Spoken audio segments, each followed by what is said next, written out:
got so motherfucking design on right now.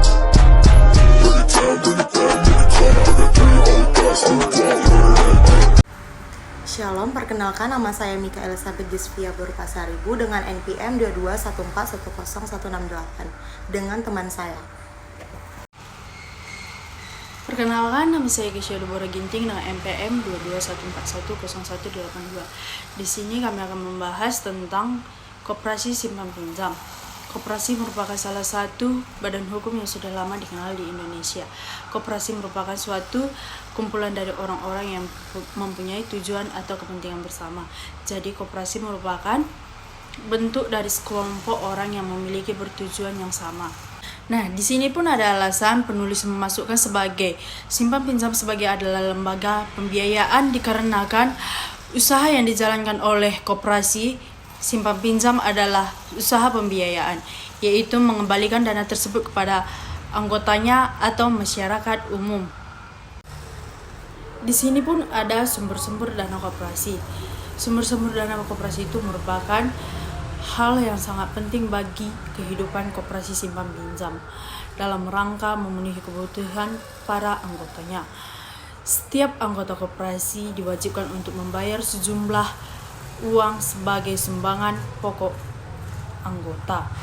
Di samping itu, ditetapkan pula sambungan wajib kepada para anggotanya.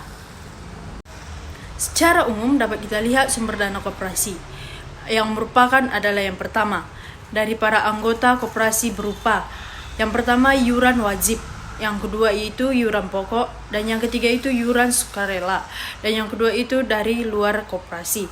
Yang pertama adalah badan pemerintah, yang kedua perbankan, dan yang ketiga adalah lembaga swasta lainnya. Di sini saya menjelaskan jenis-jenis koperasi. Salah satu tujuan pendirian koperasi didasarkan pada kebutuhan dan kepentingan para anggotanya.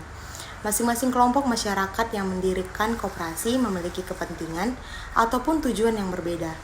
Jenis-jenis koperasi yang ada dan berkembang dewasa ini adalah yang pertama koperasi produksi, kedua koperasi konsumsi, ketiga koperasi simpan pinjam, dan keempat koperasi serbaguna. Keuntungan koperasi adalah bunga yang dibebankan kepada peminjam. Semakin banyak uang yang disalurkan akan memperbesar keuntungan koperasi. Keuntungan lainnya adalah memperoleh biaya-biaya administrasi yang dibebankan kepada peminjam. Kemudian keuntungan jasa juga dapat diperoleh dari hasil investasi lain yang dilakukan di luar kegiatan peminjaman, misalnya penempatan uang dalam bidang-bidang surat-surat berharga. Dapat disimpulkan bahwa keuntungan koperasi adalah yang pertama, biaya bunga yang dibebankan ke peminjam. Yang kedua, biaya administrasi setiap kali transaksi. Yang ketiga, hasil investasi di luar kegiatan koperasi itu sendiri. Selanjutnya saya akan menjelaskan tentang pendirian koperasi. Pendirian lembaga koperasi cukup sederhana, yaitu cukup dengan minimal 20 orang yang membuat kesepakatan dengan akte notaris. Kemudian didaftarkan di dinas koperasi setempat untuk mendapatkan pengesahannya.